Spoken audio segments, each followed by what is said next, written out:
Okay, Les. So I'm going to be straight up with you. Like, I did not mean to insult your intelligence. I didn't think you had any. I thought that was going to fly right over your head.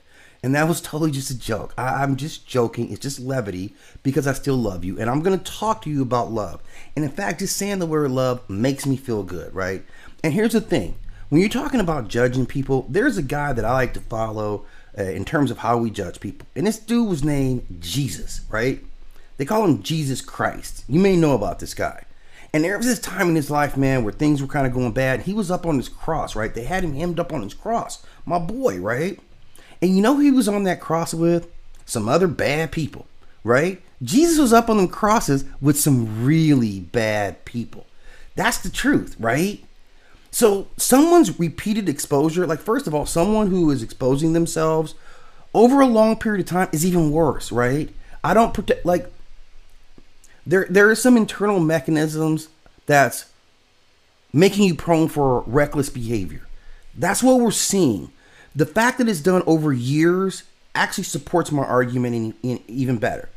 If you're a well-adjusted person yourself, you understand that you don't put yourself in exposed positions like that. You don't go on the internet and spill out your whole life because you're probably, maybe, a rational person who's mentally healthy. So that's the first actual indicator. Now, if you actually had compassion for another person, you would see that, right? You would see that right off the bat, right? So even the villains, there's something going on there to why. Like, I'm going to give you an example, which is R. Kelly, who's a terrible person. R. Kelly is a terrible person, way worse than Amberlynn, right? We can all functionally agree to that. To R. Kelly's pretty goddamn bad, right? If you rewind R. Kelly all the way back, he was an abused child. That doesn't excuse anything that he did. It does not. But it gives me pause in how I judge other people, even when they do other things, right?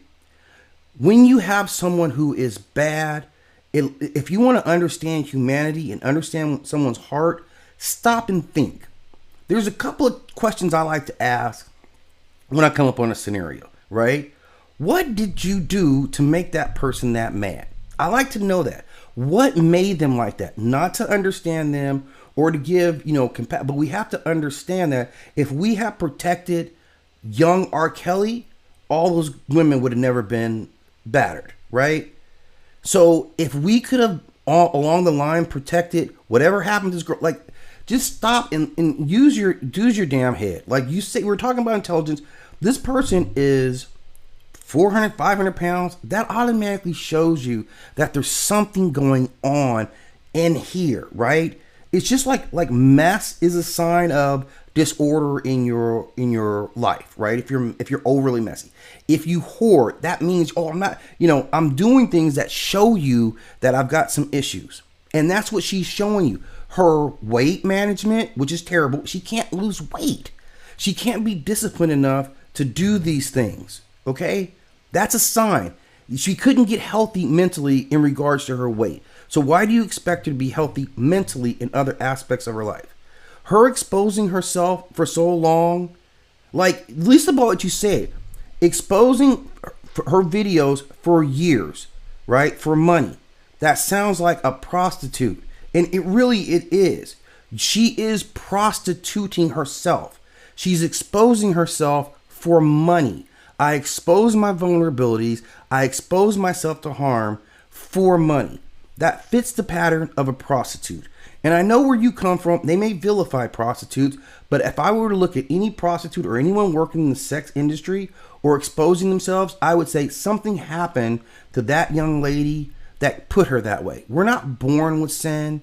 Sometimes things get put on us. And that's what I'm saying with Amberlynn is, just because she's a bad person, just because somebody's an internet hooker, just because somebody is an internet hooker exposing themselves for money does not mean that that's an excuse for you to then go make money off of them. None of that makes any sense. And I feel like you want to hold people to a higher caliber, and we're going to start with that. Yeah, sure. Cat murderer, hoe, drug dealers, they all come from stuff. They all come from various things. But Jesus stood with some people that were even worse than that. And you know what Jesus said to those people? I still love your bitch ass.